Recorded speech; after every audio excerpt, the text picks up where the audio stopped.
September की date 22nd 2024 की अखोई कक्चिंग की कक्चिंग वाइरी सेनापति लेकाई की क्लब साबा की मतांग नि क्लब की हुजी कन्ना almost 60 to 70% the लोजिले मयाम Sanjana हुजी ngasi bim haibagi matang ni ko ai kitang mate kitang hapchar ke mayam rana koi thabak suri ba ko imthong khuding gi amam thoga huji bim kana hairi tuna loina ba club chi honari ni mayam contribution tawraga khara khara ngamba makhong puthokpa adagi yot puthokpa cement puthokpa ngam yawre ko aduga 2024 September 22nd so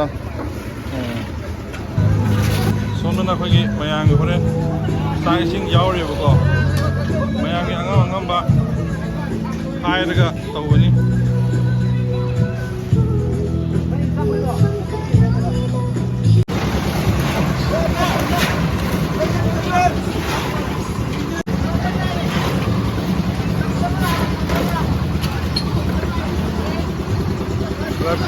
Yung pwedeng imiyam yun.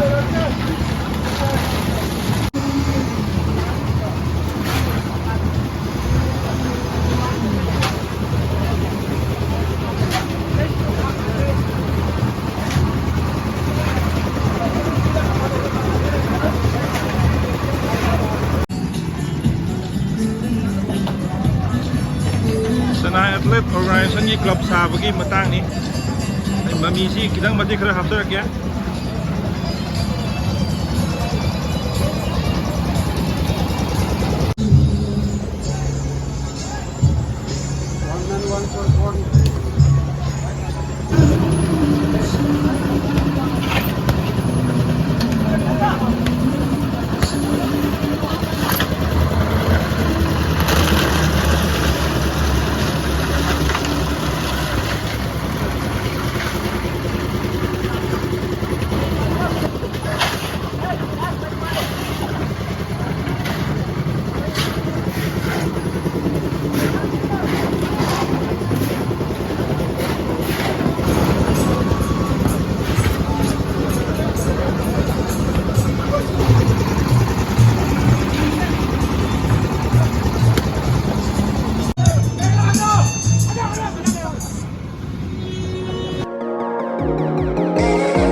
Tôi babum jatuh, babuk jalu dore.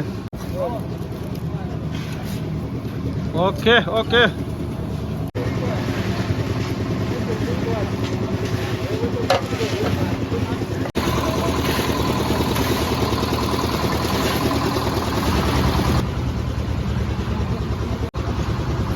Action.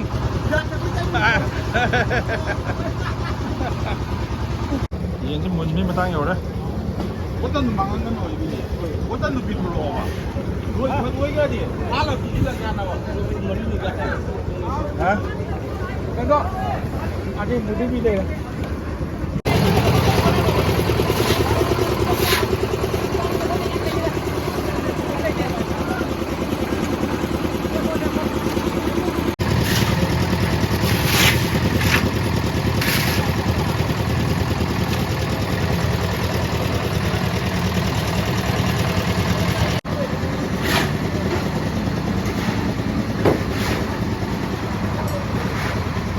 제가 다 비워봐. 여기다 다 이렇게 이용해. 좋다. 가져와.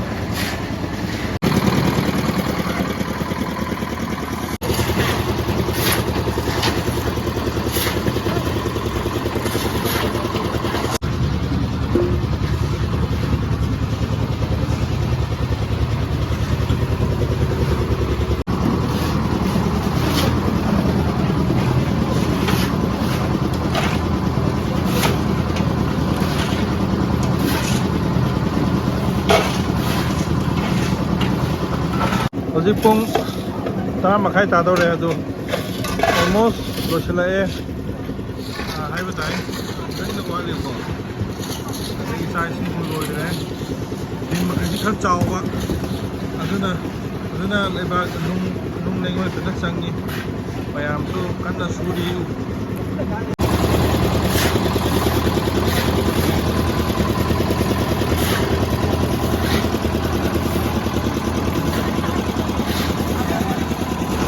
ꯂꯣꯏꯔꯦ ꯍꯧꯖꯤꯛ ꯉꯁꯤꯒꯤ programme ꯁ꯭ꯋꯥꯏꯗ ꯂꯣꯏꯔꯦ ꯃꯈꯥ ꯇꯥꯕꯗꯤ ꯑꯩꯈꯣꯏ ꯆꯥꯛ ꯏꯁꯤꯡꯒꯤ ꯃꯇꯥꯡ ꯑꯃꯨꯛ ꯂꯥꯛꯑꯅꯤ ꯍꯧꯖꯤꯛ ꯆꯥꯛ ꯏꯁꯤꯡ ꯃꯇꯥꯡꯗ ꯑꯩ ꯃꯇꯦꯛ ꯈꯤꯇꯪ ꯍꯥꯞꯆꯔꯛꯀꯦ ꯃꯌꯥꯝꯁꯨ ꯂꯣꯏꯅ ꯋꯥꯅꯔꯦ ꯑꯩꯈꯣꯏꯒꯤ ꯍꯦꯠ ꯃꯤꯁꯇ꯭ꯔꯤ ꯁꯤ ꯂꯩꯔꯦ ꯅꯨꯄꯤ ꯐꯖꯕ ꯅꯨꯄꯤꯁꯤ ꯍꯦꯠ ꯃꯤꯁꯇ꯭ꯔꯤꯅꯤ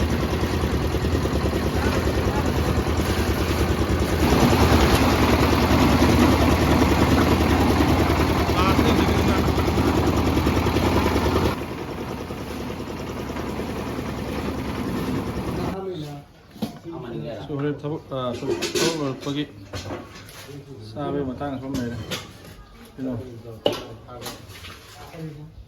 ꯌꯦꯟ ꯊꯣꯡ ꯐꯝ ꯂꯩꯈ꯭ꯔꯥ ꯁꯤ ꯂꯩꯔꯦ ꯃꯍꯤ ꯃꯄꯪ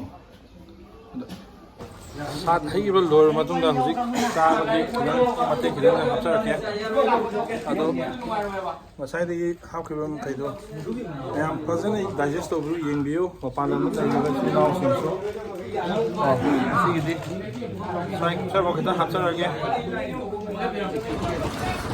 ꯃꯌꯥꯝ ꯉꯁꯤꯒꯤꯗꯤ ꯃꯇꯥꯡꯁꯤꯗ ꯂꯣꯏꯁꯤꯟꯖꯔꯦ ꯆꯦꯅꯦꯜ ꯑꯁꯤꯕꯨ ꯑꯍꯥꯟꯕ ꯌꯦꯡꯕꯤꯔꯤꯕ ꯑꯩꯈꯣꯏ ꯄꯨꯝꯅꯃꯛ ꯂꯥꯏꯛ ꯁꯕꯁꯀ꯭ꯔꯥꯏꯕ ꯑꯃꯁꯨꯡ ꯀꯃꯦꯟ ꯃꯈꯥꯒꯤ ꯀꯃꯦꯟ ꯕꯣꯛꯁꯇ ꯀꯃꯦꯟ ꯇꯧꯁꯤꯟꯕꯤꯔꯝꯃꯨ ꯉꯁꯤꯒꯤꯗꯤ ꯀꯥꯏꯅꯔꯁꯤ ꯊꯦꯡꯛ ꯌꯨ